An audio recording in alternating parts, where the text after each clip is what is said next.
L'immobilier est risqué. L'immobilier, ce n'est pas fait pour tout le monde.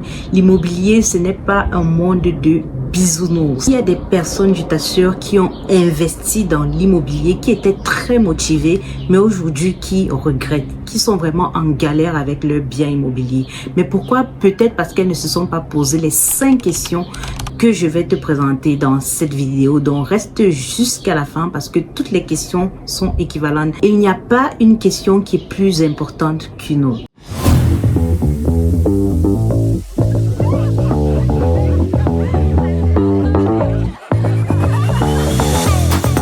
Bonjour à toi, je suis Eugénie et je suis très ravie de t'avoir sur ma chaîne. Ici, je te parle d'investissement immobilier et je te partage aussi des astuces, des secrets pour favoriser ta croissance, pour que tu puisses multiplier tes revenus. Si ce sont des sujets qui t'intéressent, n'hésite pas à t'abonner. Également, n'hésite pas à t'abonner à mon compte Instagram où je me connecte avec toi en story pour te partager mon quotidien d'investisseuse, d'entrepreneur. J'espère te retrouver très vite là-bas. On va passer directement à la première question qu'il faut que tu te poses lorsque tu veux investir dans l'immobilier.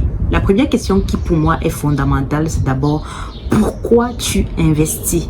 Pourquoi est-ce que tu veux investir dans l'immobilier? Est-ce que tu veux gagner juste des revenus complémentaires?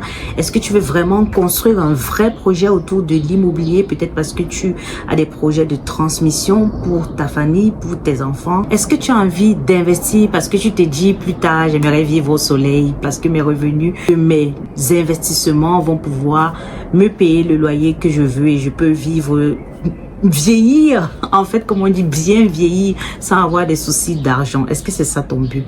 Moi, par exemple, quand j'ai commencé à investir dans l'immobilier, je me suis plus intéressée au segment de la colocation. Donc, moi, j'étais vraiment sur full. Je veux du revenu cash tout de suite. Je vais faire le maximum de cash pour avoir des revenus complémentaires et possiblement enchaîner.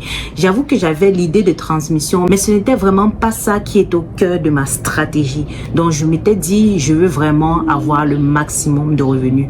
Mais au fur et à mesure que j'ai commencé à investir, je me suis rendu compte que ce n'est pas que le cash qui m'intéresse en fait. J'ai commencé à discuter avec des gens, j'ai commencé à comprendre que ton bien immobilier doit également pouvoir prendre de la valeur, doit avoir un vrai objectif une fois que tu mets de l'argent dedans. Et j'ai commencé à m'intéresser à des biens beaucoup plus beaux, de vrais investissements en fait, parce que le vrai argent que tu vas gagner dans l'immobilier, c'est l'argent sur le long terme. Après 10 ans, après 15 ans, qu'est-ce que ça peut valoir? Et quand j'ai commencé à investir dans ce type de biens, je n'ai pas eu le même cash flow que lorsque je poursuivais les colocations.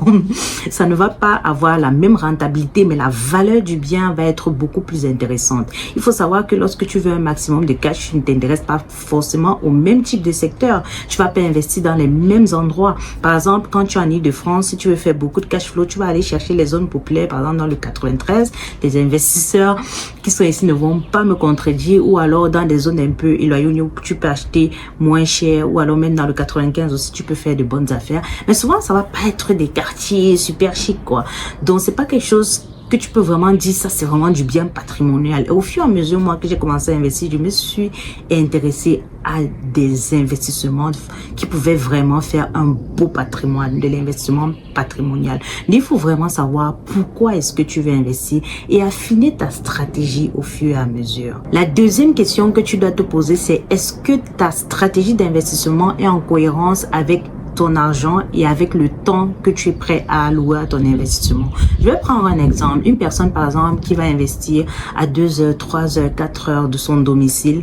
Par exemple, si tu démarres, tu es en CDI, tu veux des compléments de revenus, tu as encore la niaque, c'est normal, tu veux avoir de l'argent, tu veux investir, tu veux faire de belles opérations, oui, mais quelques années plus tard, tu commences à avoir des enfants, par exemple, tu commences à te rendre compte que ton temps est plus réduit, ou alors tu commences à faire des business qui te rapportent beaucoup plus d'argent et tu te rends compte que cet investissement-là commence à peser sur toi, en fait. Or, si tu as une réelle vision, il y a des investissements que tu vas pas faire, tu vas pas forcément investir aussi loin, ou alors si tu investis aussi loin, tu vas pas investir dans le même type de bien quand tu es loin. Tu dois réfléchir à ta stratégie sur le long terme. Tu dois vraiment savoir qu'est-ce que je veux faire de ce bien.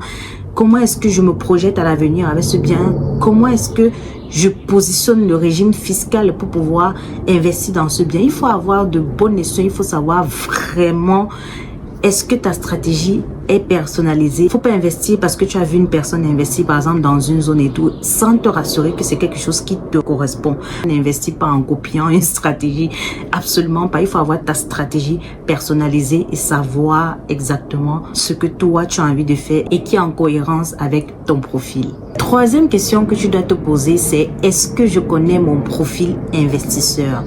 Est-ce que je suis capable d'avoir une bonne aversion au risque? Quelle est ton aversion au risque? Est-ce que tu es quelqu'un qui va paniquer dès qu'il y aura un petit problème? Moi, je vous ai parlé sur la chaîne des problèmes que j'ai eu une fois avec des locataires qui ne m'ont pas payé et qui ont rendu un de mes biens dans un état pas possible. Ce sont des choses qui arrivent dans l'investissement dont il n'y a rien sans risque. L'investissement immobilier, c'est risqué. Il n'y a pas de business où tu gagnes de l'argent sans risque. Ce n'est pas possible. Par exemple, si tu fais de la colocation, tu vas devoir gérer les entrées-sorties. C'est beaucoup plus chronophage qu'un investissement classique. Si tu fais de la location courte durée, il va falloir aller contrôler le ménage, il va falloir t'assurer que tout est en bon état, ou alors tu prends une conciergerie qui s'occupe de tout et tu diminues tes rendements.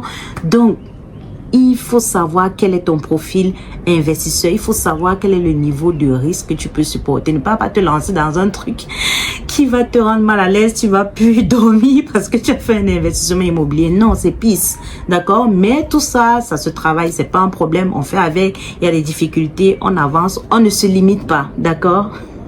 La quatrième question que tu dois te poser, c'est quel est ton budget? Combien est-ce que tu prévois pour investir? Combien est-ce que tu mets de côté pour ton investissement? Parce qu'il y a toujours des imprévus dans un investissement immobilier.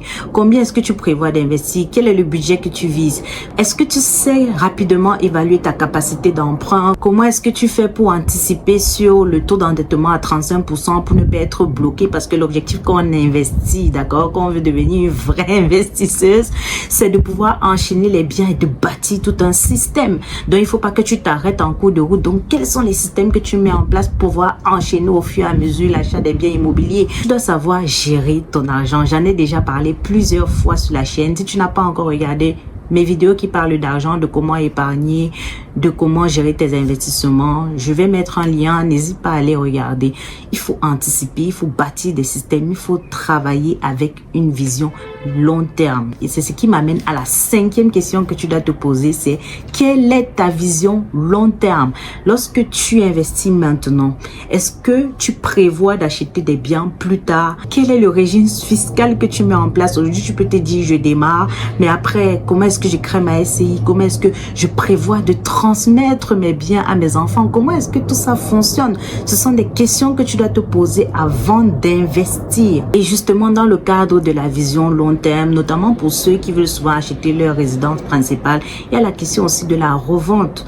Et même pour tout type de bien, pas forcément la résidence principale. Tu achètes aujourd'hui, mais qu'en est-il si je veux revendre demain? Est-ce que j'ai fait une belle opération de telle sorte que si je suis amené à revendre mon bien, je n'ai pas les mots de tête? Comment est-ce que j'arrive à anticiper tout ça? Donc, lorsque tu penses à l'entrée, c'est-à-dire à l'acquisition en termes de transaction, pense également à la sortie. Si je veux revendre ce bien, est-ce que je vais arriver à le vendre facilement? Parce que si c'est pas un bon bien, si tu investis mal, entre guillemets, tu vas galérer avec ton bien. Les gens, tu vas devoir brader les prix. Et c'est pas l'intérêt qu'on fait de l'immobilier.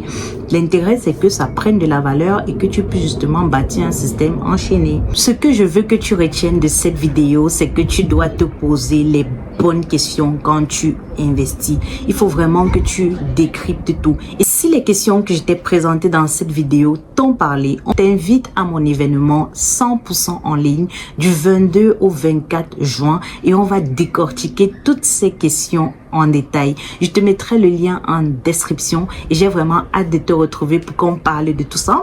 On va parler business, on va décortiquer l'immobilier en détail, on va parler des choses que j'aime, on va parler d'argent, on va parler de revenus, on va parler d'avenir, on va parler de transmission, on va parler de laisser un héritage aux enfants de nos enfants, on va parler de tout ça. Donc ça sera un événement vraiment incroyable. Donc n'oublie pas de t'inscrire et je t'attendrai de l'autre côté. Si cette vidéo t'a aidé, si cette vidéo t'a parlé, partage-la à une personne qui a besoin d'entendre ça, qui a besoin d'être éveillé sur des sujets d'investissement pour préparer son avenir. Partage à une personne, laisse un like et surtout si tu n'es pas encore abonné à la chaîne, abonne-toi. On se retrouve dans la prochaine vidéo. Bye bye.